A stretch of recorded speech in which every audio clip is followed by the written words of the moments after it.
Assalamualaikum warahmatullahi wabarakatuh. Ketemu lagi dengan Bapak Mariono ya dalam program pembelajaran jarak jauh. Bapak harap semuanya dalam keadaan sehat semuanya, walaupun kita tidak dapat belajar bertatap muka langsung. Bapak harapkan dengan video pembelajaran ini tidak mengurangi nilai dalam kalian mengikuti pembelajaran yang sekolah berikan ya. Baik, tanpa panjang lebar, pada pembelajaran video kali ini kita akan belajar mengenai transformasi ya. Apa sih transformasi? Pengertian operasi transformasi mencakup yaitu pencerminan, pergeseran, perputaran, dan perkalian. Dalam operasi transformasi ada bagian titik yang berpindah dan kemungkinan ada bagian atau titik yang tidak berubah posisi. Jika ada titik yang tidak berubah posisi, maka titik ini disebut titik invarian ya. Itu penjelasan mengenai transformasi. Jenis transformasi. Jenis transformasi itu ada macam-macam ya. Yang pertama ada pencerminan, atau dalam bahasa kerennya itu refleksi. Yang kedua pergeseran, nama lainnya translasi. Kemudian perputaran, nama lainnya atau nama matematikanya rotasi. Dan yang terakhir adalah perkalian, bahasa kerennya dilatasi ya. Mudah-mudahan nanti kalian enggak kebolak-balik ya. Jadi dihafalin, benar-benar dimengerti ya, supaya nggak terbolak-balik. Baik, pada video khusus ini ya, kita akan mengenai khusus yaitu mengenai pencerminan saja ya. Nanti untuk yang lain kita pelajari dalam video-video pembelajaran berikutnya. Jadi untuk kali ini kita akan perkecil materinya, khusus untuk refleksi saja ya, atau pencerminan. Nah, supaya nanti kalian paham, mengerti dengan penjelasan yang Bapak berikan, kalian harus konsentrasi ya. Jangan sambil mainan atau sambil bercanda ya. Jadi harus konsentrasi supaya nanti mengerti dan bisa mengerjakan tugas yang Bapak berikan. Baik, langsung saja. Ada beberapa pencerminan. Yang pertama adalah pencerminan terhadap sumbu X ya. Nah, lebih jelasnya perhatikan gambar berikut. Di sini ada gambar segitiga ABC. Ini namanya sumbu X ya. Ini namanya sumbu Y. Nah, ini sumbu X, sumbu Y. Segitiga ini akan dicerminkan terhadap sumbu X, berarti yang sebagai cerminnya itu sumbu X ini. Nah, ini sebagai cerminnya. Kalau ini sebagai cerminnya, otomatis nanti bayangannya di mana? Di bawahnya sini. Nah, sehingga ini benda aslinya, segitiga aslinya, ini bayangannya. Sehingga kalau dicerminkan hasilnya seperti ini ya. Titik A maka menjadi bayangan A di sini, B di sini, C di sini ya. Jadi bentuknya seperti ini. Jaraknya antara titik A dan B, A ini dengan ini sama persis kalau kalian lihat ya. Jadi tidak mendekat di sini dan tidak terlalu jauh. Jadi jaraknya sama persis dengan sumbu X-nya. Ini namanya pencerminan terhadap sumbu X. Jadi sumbu X-nya ini sebagai cerminnya. Nah, seperti ini. Kita lihat penjelasannya. Jika titik A tadi 1,1, titik A ini tadi anggap aja ini 1,1, maka nanti bayangannya itu menjadi 1,-1. 1,-1 ya. Bayangannya di sini itu, nah di sini ini 1,-1. Nah, ini kalau kalian lengkapi menggunakan angka, maka di sini 1,-1. Kalau titik B tadi 5,1, nanti bayangannya jika dicerminkan terhadap sumbu X, maka hasilnya menjadi 5,-1. 5-nya tetap, yang berubah menjadi yang berubah itu belakangnya menjadi min 1 ya. Begitu juga C, kalau titiknya 3,4 maka nanti hasil bayangannya cerminannya itu 3, min 4. Jadi 3-nya tetap, 4-nya berubah menjadi min 4. Jika titik itu X, Y, maka nanti bayangannya adalah X, min Y ya. X, min Y. Jadi X-nya tetap positif, Y-nya negatif. Jadi kesimpulannya, pada pencerminan titik P X, Y terhadap sumbu X, nah sumbu X ini berarti cerminnya sumbu X, maka nanti kesimpulannya titik X, Y bayangannya berubah menjadi X, min Y ya. Nah, itu sebenarnya ini tanpa kita menggambar pun bisa mencari titiknya ya, bayangannya. Baik, yang B, pencerminan terhadap sumbu Y. Nah, kalau tadi pencerminan terhadap sumbu X, sekarang berikutnya adalah pencerminan terhadap sumbu Y. Nah, sekarang ada gambar di sini. Ini sumbu Y, ya. Ini sumbu X. Ini ada segitiga A, B, C. Mau dicerminkan terhadap sumbu Y. Apakah bayangannya di bawah sini atau di sampingnya sini? Karena ini cerminnya adalah sumbu Y, maka ini sebagai cerminnya ya. Kalau ini sebagai cerminnya berarti bayangannya di sini ya. Nah, maka nanti hasilnya seperti ini ya. Titik C, bayangan titik C ada di sini. Titik A, bayangan titik A ada di sini, dan seterusnya. Gambarnya seperti ini. Kita lihat penjelasannya sebagai berikut. Kalau dicerminkan terhadap sumbu Y ya, titik A misalnya 2,1. Kalau dicerminkan terhadap sumbu Y, maka nanti hasilnya titiknya berubah menjadi min 2,1. Jadi yang depan ini berubah jadi negatif, yang belakang positif ya. Yang tadinya awalnya sama-sama positif semua, maka depannya berubah jadi negatif ya. B 5,2. Jika dicerminkan terhadap sumbu Y, maka bayangan B adalah min 5,2. C 1,4. Jika dicerminkan terhadap sumbu Y, maka nanti bayangannya adalah min 1,4 ya. Jadi seperti itu. Jika titik X, Y, maka bayangannya nanti adalah min X, Y. Nah, dari sini bisa kita simpulkan pencerminan X, Y terhadap sumbu Y, maka yang awalnya tadi titiknya X, Y, maka bayangannya berubah menjadi min X, Y ya. Jadi kalau titik awalnya itu positif X, Y sama-sama positif, maka bayangannya nanti yang berubah jadi negatif itu cuma sumbu X-nya saja ya. Yang belakang tetap positif. Oke, lanjut. Pencerminan terhadap garis Y sama dengan X. Kalau tadi kan terhadap sumbu X, yang kedua terhadap sumbu Y, yang ketiga terhadap garis Y sama dengan X. Garis Y sama dengan X itu yang mana sih? Nah, ini namanya garis Y sama dengan X.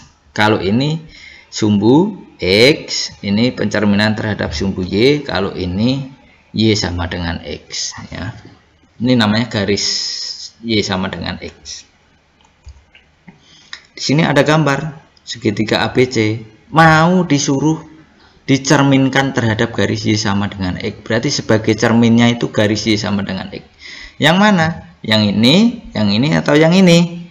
Karena ini dicerminkan terhadap garis Y sama dengan X, berarti cerminnya yang ini ya. Berarti nanti gambarnya, bayangannya ada di sini. Nah, gambarnya seperti apa kira-kira? Nah, seperti ini. Ini bayangannya ya. Ini titik A, bayangannya di sini. C di sini. Ini C ya, bukan A, ini C. Ini B di sini ya. Jadi gambarnya seperti ini. Nah, lebih jelasnya, misal kalau ada titik 2,1 dicerminkan terhadap garis Y sama dengan X, maka nanti bayangannya itu jadi kebalikannya ya. Yang awalnya 2,1 jadi 1,2 ya. Kalau sebagai cerminnya itu adalah garis Y sama dengan X ya. Nah, B itu titiknya 5,2. Kalau dicerminkan terhadap sumbu Y sama dengan X, maka menjadi 2,5. Nah, begitu juga dengan titik C dan seterusnya ya. Nah, kesimpulannya, jika pencerminan P X, Y terhadap garis Y sama dengan X, maka yang awalnya titiknya X, Y, maka bayangannya menjadi Y, X. Jadi dibalik ya, Y-nya di depan, X-nya di belakang. Oke, lanjut.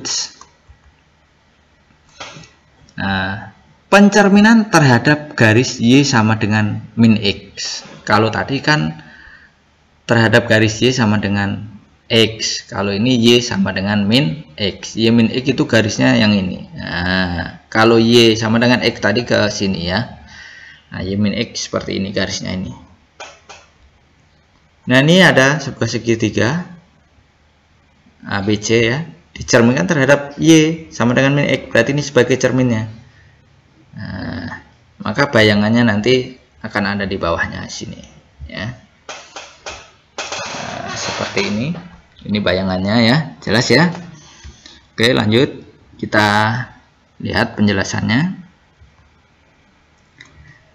Jika ada titik A-1,4 dicerminkan terhadap garis Y sama dengan min X, maka nanti hasilnya menjadi min 4,1 ya. Jadi 4-nya berubah jadi min 4, min 1-nya berubah jadi 1 ya.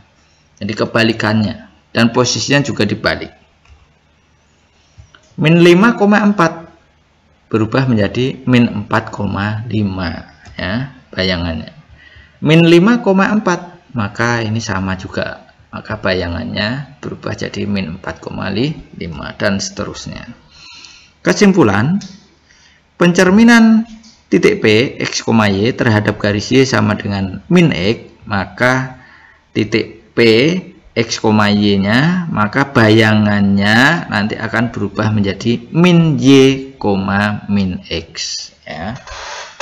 Jika titik awalnya itu positif semua, maka nanti bayangannya itu akan menjadi negatif semua, dengan catatan posisinya dibalik, Y-nya jadi di depan, X-nya jadi di belakang. Itu kalau sebagai cerminnya adalah garis Y sama dengan min X. Lanjut, pencerminan terhadap garis X sama dengan H. X sama dengan H itu bisa berapa saja angkanya, H-nya itu ya, bisa 1, bisa 2, 3 dan seterusnya, tergantung soalnya. Lebih jelasnya perhatikan contoh berikut. Nah, ini namanya X sama dengan H, ini sebagai cerminnya ya, garis X sama dengan H. Ini kalau di soal ini X-nya ini 3 ya, maka di sini lurusnya 3. Nah, kalau di sini X sama dengan 1, maka di sini garisnya ya. Nah, ini garis X sama dengan 1 ke atas ini. Kalau ini X-nya sama dengan 5, berarti garis merahnya ini di sini 5 ya. Jadi ini tergantung soalnya. Kebetulan soal yang ini X-nya sama dengan 3 ya. Maka garisnya di sini. Ada sebuah gambar seperti ini. Ini titik A, gambarnya seperti ini. Dicerminkan terhadap garis X sama dengan 3 di sini. Maka nanti bayangannya di sini. Ya, jaraknya sama antara ini dengan ini, karena ini sebagai cermin. Nah, lebih jelasnya kita ulas. Jika ada titik 1,5 dicerminkan terhadap X sama dengan 3, ya, ini sebagai cerminnya X sama dengan 3 tadi, yang garis merah tadi, maka nanti bayangannya itu menjadi 2 dikali 3. 2-nya ini dapat dari rumus, 3-nya dari ini, 2 kali 3. Kemudian dikurangi 1,5, dapatnya dari ini. Nah, maka menjadi 2 kali 3 berapa? 2 kali 3 6 dikurangi 1 5, maka menjadi bayangannya 5,5. Ya, lanjut. Ini dapatnya masih bingung? Masih ya, oke. 2 ini dari rumus, 3 ini dari ini, X sama dengan 3 tadi ya, karena di sini tadi 3 ya, ini 3. Nah, ini X nya sama dengan 3, maka 2 kali 3. Nah, ini min ini rumus, ini 1,5 tinggal taruh sini, sehingga 2 kali 3 6 dikurangi 1 5, ini dapatnya 5. Ini 5 yang ini tinggal turun ke sini. Nah, sehingga bayangannya 5,5. Kesimpulan, pencerminan P titik P X, Y terhadap garis X sama dengan H, maka bisa kita tuliskan rumusnya seperti ini. Bayangan P adalah 2 dikali H, hanya tadi tergantung ini sama dengan berapa soalnya ya, min X, Y ya. Kalau ininya 5 ya tinggal ini 2 kali 5, ini min 1,5 dan seterusnya ya. Paham ya? Oke, lanjut. Contoh satu lagi, pencerminan terhadap garis Y sama dengan H. Kalau tadi X sama dengan H, sekarang Y sama dengan H. Ini yang terakhir ya. Nah, ini kalau Y-nya sama dengan 3, ini misalkan 3, ini hanya ini 3 ya, maka ini lurus 3. Nah, ada gambar titik A-nya di sini, gambarnya ini. Maka nanti kita cerminkan terhadap garis ini, maka bayangannya ada di atasnya sih ya. Nah, seperti ini. Ini jaraknya sama dengan ini ya. Jarak titik ini dengan ini itu sama ini. Ya. Oke, kita lihat ulasannya. Misal titik A-nya 6,1 dicerminkan terhadap garis Y sama dengan 3, maka nanti bayangan titik A adalah 6, 6-nya ini dari ini ya, 6, tulis 6 dulu, terus sama 2, rumusnya 2 tadi, kali 3 yang ini, 3 dikurangi 1, satunya dapatnya dari mana? Dari ini. Kalau ini 5 ya tulis 5 ya. Nah, sehingga 6-nya tetap taruh sini, ini 2 kali 3, 6 dikurangi 1 5. 6 dikurang 5 dikurang 1 berapa? 5. Sehingga bayangan titik A adalah 6,5. Bisa kita simpulkan, jika ada pencerminan titik P terhadap garis Y sama dengan H, maka rumusnya seperti ini. Bayangan P adalah X, 2 kali H dikurangi Y. Contohnya seperti ini. Nah, paham ya? Nah, nanti kalau kurang paham, kalian gambar saja ya.